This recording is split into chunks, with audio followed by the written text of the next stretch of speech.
Hello, everyone. Welcome to another episode of Startup Chat. I'm Afshin Deuce. I'm Mo. Hi, Mo. Hello.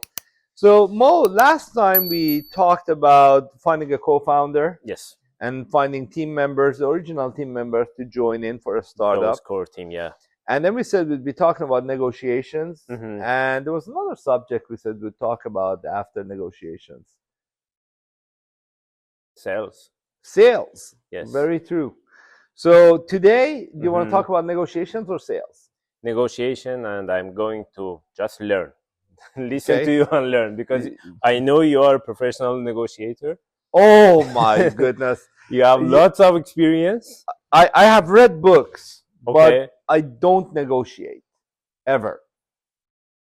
Okay. At least I've told myself that, Mhm. and I usually never negotiate, and I'll tell you why at the end of the episode. But let's talk about negotiations. So there's a few concepts in negotiations. The first three concepts that I want to talk about, and then I want to know your experience with them, because I'm sure you've bought cars in the past. Yes. You've bought maybe properties or whatever you've done in the past, or negotiated leases or partnerships or whatever. I want to know what your approach is. So the three concepts that I think create the cornerstone of every negotiation is: one, what is your best alternative if the negotiation falls apart? BATNA. BATNA, exactly. Okay. So what's your BATNA? Okay. And it stands for the best alternative to a negotiated agreement. So that is one thing you have to know before you enter a negotiation. Second, you have to decide if you're going to be more distributive or integrative. Okay. And the difference between the two is that the people who have a distributive mindset to negotiations, they want to take as much as they can out of the value that exists. And they don't care at what cost. It's not a win-win, it's my win. My win. Okay. If I take one more piece, then it's good. And I don't care at what cost. Like I gotta win, right? The more integrative approach to negotiation is, no, don't do that. Let's talk together on how we can create a bigger value here.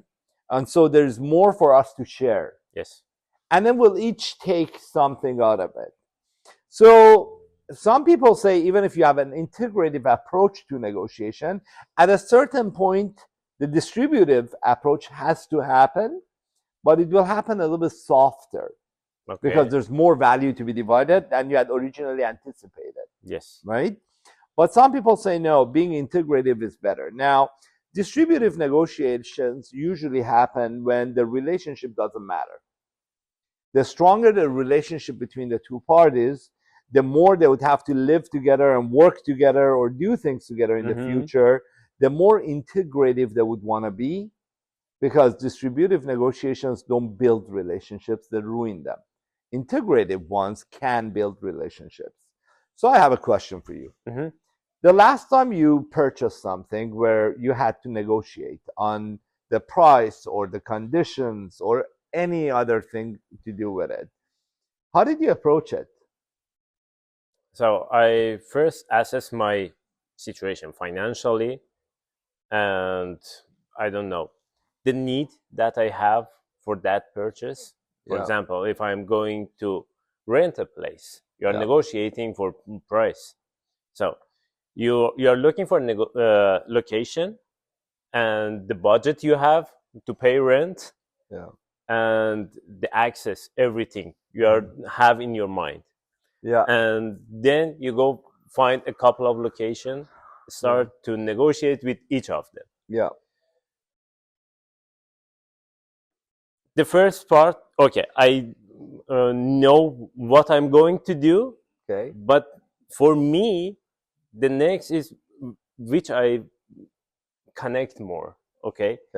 I know what I'm looking for, what is my limitation, and then I go to start negotiating.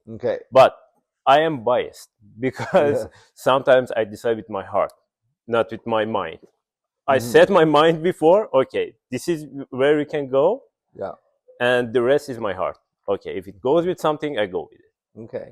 It's very interesting when you say that because people's emotions play a big role in negotiations. Mm-hmm. And sometimes when you look at the underlying factors of why people ask for things, you can uncover deeper roots Mm-hmm. and you can address those easily. We have an example we sometimes talk about when it comes to negotiation.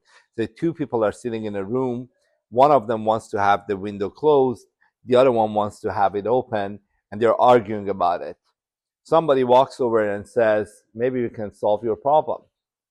Say, okay, why do you want the window closed? He says, because I'm cold.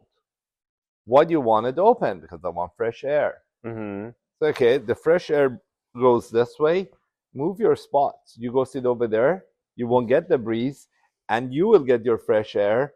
And so you'll feel a little bit warmer, and you'll get your air. I said, okay. And off they go. The Yeah. window stays the way it is, right? So sometimes our innermost desires and what we want, we think that we can solve it through negotiating an action, Mm-hmm. but it might be something else we need to negotiate, not that action we are looking at. Okay. So looking at the deepest level, the root of why something is happening can help add value and possibly make a distributive negotiation an integrative one. So with you, the driver seems to be the chemistry, the emotion, how you feel Maybe. about things. Yes. But before that, you mentioned something interesting. You said, I know my limits. Yes. That limit is your BATNA. Your BATNA, yeah. So if it is outside of your limit, then you would not even enter that negotiation. So this brings us to another interesting concept in negotiations. Mm-hmm. When you enter a negotiation, everybody has a lower and a higher limit. Okay. So I would do this for this price, preferably, but I wouldn't go higher than that. Mm-hmm. I would walk away if it's higher than that. Another person has another limit, said, I would sell it for a minimum of this, no less, but I'd like to get this much. Yes. And if those two requirements have an overlap, mm-hmm. they can negotiate a deal. But if those two requirements have no overlap, one of them has to move Mm-hmm. the requirement for a Yes. deal to happen. And the one who has a weaker BATNA usually is the one that moves. Mm-hmm. So I started by saying I don't negotiate ever, and I've never negotiated. Well, when I was a kid, I used to quite a lot. But then I stopped negotiating because I thought to myself, I know my BATNA Okay. in every situation I'm in. And my BATNA before I enter a negotiation is usually huge because I have options 2, 3, and 4 lined up. So I enter the negotiation thinking, I want to get this, but I want to make sure it's a win-win situation. But if I don't see I can get this, and if I see it's not going to be a win-win, I just won't Mm-hmm. enter the negotiation. I'll go for my option 2, Okay. right? Give you an example. There was a car I really wanted to buy. I went and talked to the guy and I said, hey, I don't want to negotiate with you. I know you're asking $56,000 for this car. I'm willing to pay you $50,000. Don't tell me yes or no right now. I just don't want to get into arguing about it. I'm going to leave you my number. If ever you're short on sales at the end of the month and you need to meet your quota and you're willing to let this go for $50,000, call me and I'll come pick it up. If not, have a good day. I'm going to go buy another Okay. car. Interesting. So this was around the 14th of the month. This is many years ago. Okay. On the 31st, the guy called me and said, are you willing to pay 52? And I said, of course not. I told you 50. If it's 50, call me. If it's not 50, please don't call me back. Because even if you say $50,001, I'm going to say no. So he said, okay, you can have it for 50. Come and take it. Okay. I don't call this negotiations. It's Yeah. just I'm telling him where my BATNA is and what my limit is. And I'm telling this person, if you agree with my limit and my BATNA and you want me to be a part of this, this is what I want. If not, I'm not here trying to, just move things up and down. And I'll just walk away happily.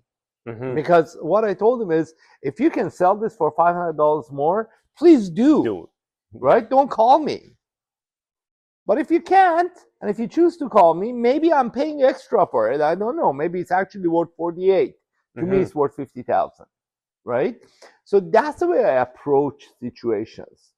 I don't sit down and grind it and talk about things. I just say, this is what I want. If I can get it at this condition with this rate, I'm in. And if I can't get it, I fully understand. And my BATNA is, I'll just go buy another car. I'll just go buy another home. Right? So one way I used to talk to my clients when we had a mortgage brokerage and we had a real estate firm and all those, I used to ask them a funny question. I would say, for example, somebody would come to me and say, Afshin, I want to buy this home, and I want to pay, for example, $1,100,000 for it. I would say, is that your limit? You say, yeah. I say, so you wouldn't want to pay more for it? You say, no. Okay, what if the counter comes in at 1,100,000 and 120,000, right? You say, for 20,000 I would buy it. So I see their bottom, their limit is not that; it's 20 grand more. You say, okay, so you would? Says yes.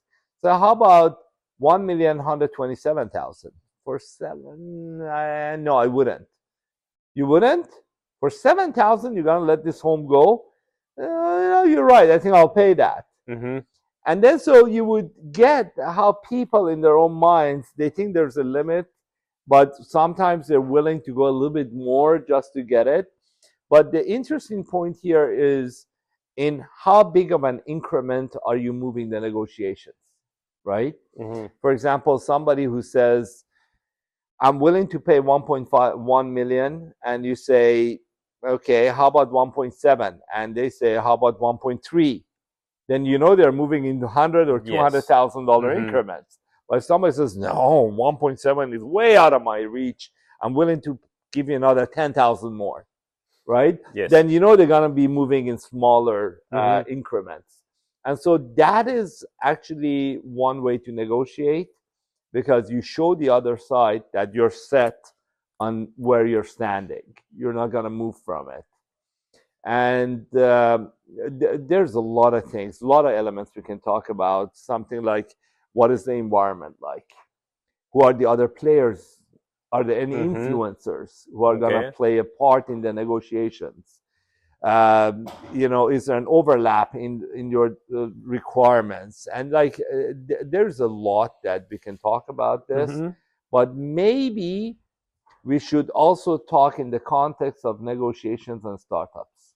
Yes, one of the, I know, a huge part of running a startup is fundraising, and it's all negotiation. Okay, how to sell your team and your vision to investors. Yes, but there is something they say: if you are going to raise money, first read your audience, know it exactly. And when you know him or her, then you can negotiate more smartly. Okay. What do you think about it, knowing your audience before you go and negotiate? In some cases, I know it's applicable. In some cases, not. I think it's a very smart move to know your audience. In fact, you should know your audience, because otherwise you'll be saying things that might be meaningless to the people you're talking to, right? So I would say go one step further than just know the basics about the audience. I would say actually ask them about what the drivers are for them. Okay. Right? Like, why would you want to invest in a company? What do you want to see in order to engage with a company? What are those values that you look for? What are those tick points that you got to have in order to say, yes, this is my cup of tea? What type of checks do you write? Or if you want somebody to join you as an employee, ask the same questions. What motivates you? What makes you happy at work? And the more fact finding you do, the more you'll be able to know exactly what their heart and head is, Yes. and the more you can customize an approach that can create a win-win situation. So let's say you are negotiating an MOU with a company. Yes. Then you would want to know, why do you even want to get into an MOU with me? Mm-hmm. What's in it for you? And how do you want to get this done so it makes sense to you? Give me your ideal situation. Give me the worst you're willing to take. Mm-hmm. And if I see I can be somewhere in between those, then we'll continue the chat. But if this is a no-go for you, and if it's a no-go for me, and so we are not overlapping, then let's stay friends and move on. Unless you want to move your limit to where I am, right? So you need to have those conversations in an open air. Not try to figure it. No, just call out what it is. Say, hey, this is what I'm looking for. This is where I want to go. This is what I'm looking for ultimately in a partner in the long term. And if it's the same thing that you're looking for, let's talk more. Let's put down what our no deals are, like, lines we cannot cross. And let's look at where we can be more flexible. And then let's see how together we can add more value to each other, so the pot will be bigger before we divide it. And I think that would make sense especially in a startup environment, because the startups, speed is important, connections is important, coming together with a common vision is important. So the person leading the startup has to be able to have those conversations. Yeah, and you mentioned the speed is important. So how much time should I put to know my audience? I know time is the biggest asset when you're just started your company. Yes. So how long should I read about them, knowing them? I don't know. Well, it depends at what level they want to engage with you, right? So if you want to bring somebody onto your board, you need to do a lot of research on who this person is, what's their ethics, what's their work style. You have to spend time with them, maybe bring them in as an advisor, and then eventually invite them into the board and all that. So you need to tap dance quite a bit. Okay. But maybe you just are going to talk to somebody about something that's a whole lot less impactful, whether you made a mistake or not.